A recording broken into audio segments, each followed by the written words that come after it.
Buenas tardes, soy el último, quizás no la más espectacular de las cuatro, pero bueno, espero que os guste lo que os voy a presentar. Esto es parte de mi tesis doctoral, que me la está llevando Olga Prieto y Victoria Vicky Muñoz. Os voy a presentar una pequeña parte del trabajo que hemos hecho de propiedades eléctricas de diferentes fluidos con compuestos, ¿vale? Bueno, como ya sabréis, el sistema solar está lleno de satélites de hielo. Tenemos los tres grandes de Júpiter, que son Europa, Calisto y Ganímedes. Quitamos a Io, ya hemos visto que es un satélite volcánico. Tenemos Encélado y Titán en Saturno y tampoco podemos olvidar los que hay en Urano, que se ha supuesto, como ocurre con estos, que tiene un océano bajo su superficie. Un océano de agua. Pero un océano de agua bajo esta superficie, para que se permanezca en estado líquido, necesita diferentes compuestos, como son sales de sulfato de magnesio, de cloruro de magnesio, de cloruro de sodio, que se han detectado en la superficie de Europa y también en los chorros o jets de Encélado. Pero aparte de estos compuestos, se nos ha olvidado algunas veces de hablar de los volátiles, como es el amoníaco o el metanol, dos compuestos que se han detectado tanto en Encélado como en Titán. Y no podemos descartarlos de ninguna manera en Europa. Y además son dos compuestos muy importantes en el criomagmatismo, o por lo menos lo que creemos que es el criomagmatismo. Por eso me voy a centrar en esos dos en esta charla. ¿Y por qué las propiedades eléctricas? Como ya sabréis, hay dos misiones que van a ir a Júpiter. Una ya está yendo para allá, que es JUICE. La otra es Europa Clipper, que irá el próximo año. Entre los instrumentos que llevan son radars, que van a intentar entender cómo es la superficie de las lunas jovianas, y este trabajo va a intentar dar apoyo a esas misiones, o por lo menos que sirva de apoyo a la interpretación de los datos que van a ir a esas misiones. Las muestras que hemos ensayado se han seleccionado a partir de los diagramas de fase, y ahí los tenéis, a vuestra izquierda el del amoníaco, perdón, a vuestra derecha el del metanol, amoníaco al 15 y al 30% en volumen en peso, y el metanol al 15 y al 70%. La selección de estos porcentajes es porque atraviesan en las temperaturas de trabajo, que os voy a explicar en la próxima diapositiva, atraviesan diferentes fases, regiones de estabilidad. En el caso del metanol, incluso atravesamos en las fases más frías, en las temperaturas más frías, dos fases cristalinas diferentes. Los ensayos los hemos hecho en la Facultad de Ciencias Físicas de la Universidad Complutense de Madrid. Allí, con esta máquina, hemos colocado en este portamuestras en el que en la base funciona como un electrodo, esta parte negra de aquí es el otro electrodo, y en esa parte azul es la muestra en estado líquido. Va aquí colocada, con los dos cables que lo conectan. Y esto va a esta parte de aquí, en la que mediante nitrógeno líquido podemos controlar la temperatura. Las condiciones de ensayo son las que veis ahí, un bar de presión, o sea, presión atmosférica, temperaturas entre los 143 y 333, perdón por la errata, y cada 10 Kelvin se realizaban medidas entre 1 hercio hasta los 10 megahercios de frecuencia. Es importante llegar a los 10 megahercios porque RIME y RISON, que son como se llaman los dos radar que van a ir en sendas misiones de ESA y NASA, trabajan los 9 megahercios, aparte de los 60 megahercios que tiene la RISON. Los primeros resultados que tenemos, ahí os presento la permitividad. La permitividad es una de las tres propiedades electromagnéticas de toda materia: la permeabilidad magnética, la conductividad eléctrica. Esta es la otra propiedad eléctrica. Aquí arriba,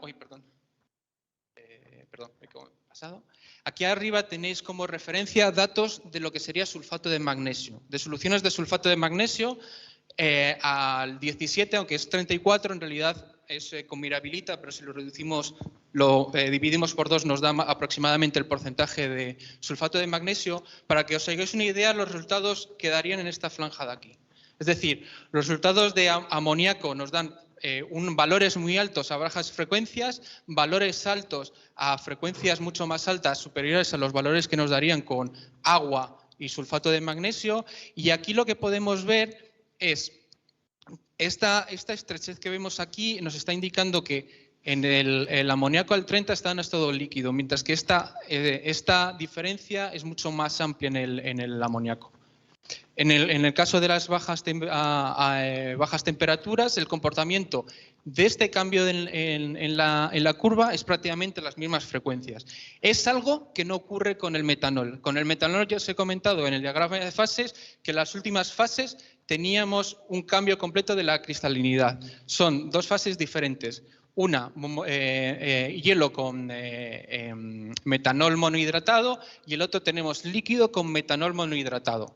Aquí vemos que aquí se produce a aproximadamente 10 a la 4 hercios y el mismo cambio de fase se produce a 10 a la 5. Pero de todos estos datos, lo más importante de todos es lo que se produce a altas frecuencias. Y es lo que os presento aquí. La permitividad a altas frecuencias es lo que nos va a ayudar a interpretar los datos que lleguen de Júpiter a principios de la próxima década.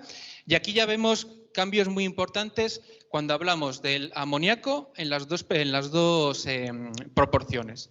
Vemos en la proporción al 15%, que es la que veis aquí en rojo, cómo al llegar a la temperatura aproximada de cambio de fase se produce un aumento de la permitividad, progresivamente aumenta para luego disminuir y al alcanzar las temperaturas del cambio de fase a hielo con amoníaco dihidratado se estabiliza a otros valores de permitividad. En el caso del amoníaco al 30 vemos cómo la influencia del amoníaco es muy amplia, se produce un aumento muy fuerte hasta que llegamos a aproximadamente la temperatura del cambio de fase. Esto me sorprendió al principio porque habíamos estado trabajando con soluciones con sales que tienen un comportamiento completamente diferente, pero al verlo con metanol puro, o sea, con amoníaco puro en referencias, vemos que el comportamiento es muy similar. Algo parecido nos ocurrió con el metanol. Vemos que aquí tiene un comportamiento probablemente paralelo a lo que sería con metanol puro. Todavía tenemos que estudiar por qué se produce este efecto de valores más altos que los que suceden con metanol puro. Y vemos cómo cuando llegan las temperaturas de cambio de fase se produce un cambio muy brusco hasta alcanzar la estabilidad a la nueva fase. En lo que veis en la muestra al 15, lo que ocurre, debería haber ocurrido este mismo efecto, lo que ocurre aquí a esta temperatura, pero vemos que hay un proceso de supercooling. Es decir, aunque un ejemplo muy claro es con el agua. Aunque lo pongamos a 0 grados, muchas veces no se va a congelar. Necesitamos darle un aporte más de temperatura. En este caso necesitamos casi 20 kelvins para producir ese efecto de cambio de fase. Y por último, con estos datos, tanto de la permitividad como de la conductividad, que también las hemos medido, hemos podido, una tabla resumen con los datos, en la que, veis que hay diferencias muy amplias entre fases con los mismos volátiles disueltos.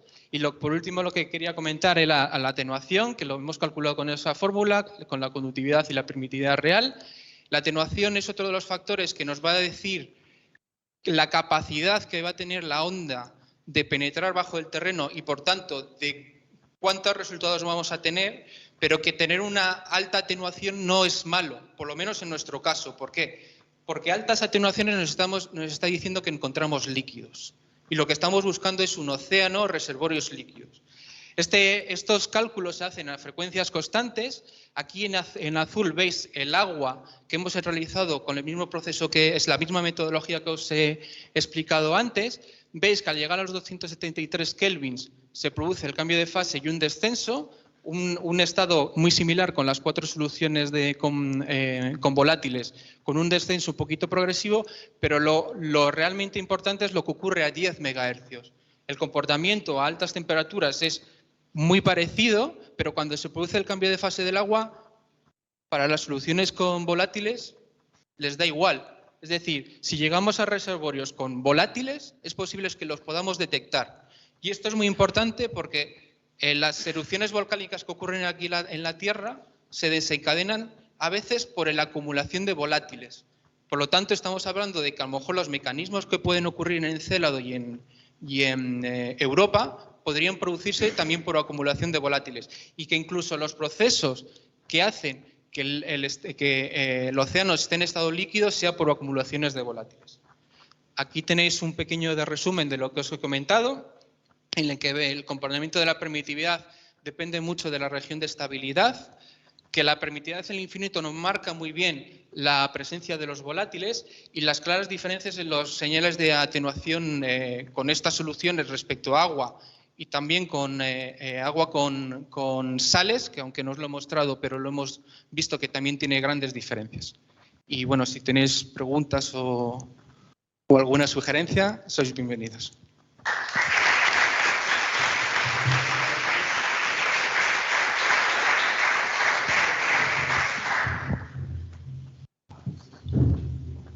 ¿Preguntas? Hemos sido muy formales. Os ha ahorrado tiempo. Sí, Miguel Ángel.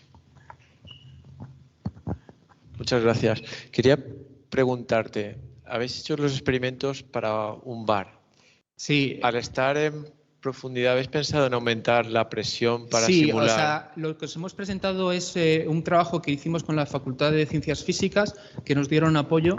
Pero sí, nosotros en el CAD tenemos cámaras de presión, tenemos una cámara nueva en la que tenemos una celda de teflón con 2 electrodos que la tenemos muy bien, podemos calibrarla muy bien y podemos llegar a 150 bares de presión y hacer los mismos experimentos. No a la misma capacidad porque es una máquina que hace las medidas automáticas, tenemos que utilizar un LCR meter, pero incluso hacemos más medidas que hace esta máquina.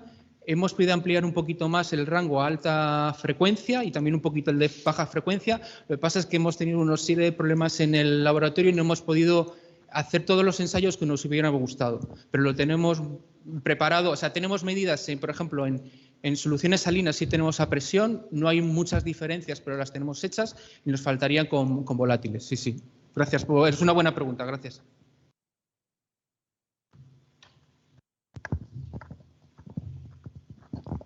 Hola, estaba viendo en las gráficas de atenuación que la escala de temperatura la tenías invertida y me estaba costando mucho entender.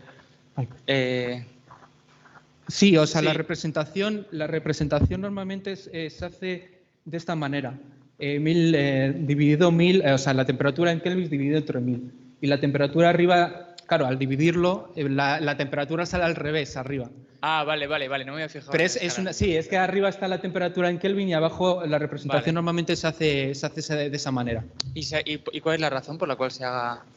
Es algo que siempre se ha hecho así y yo sigo el mismo procedimiento. O sea que... Vale, de acuerdo. Gracias.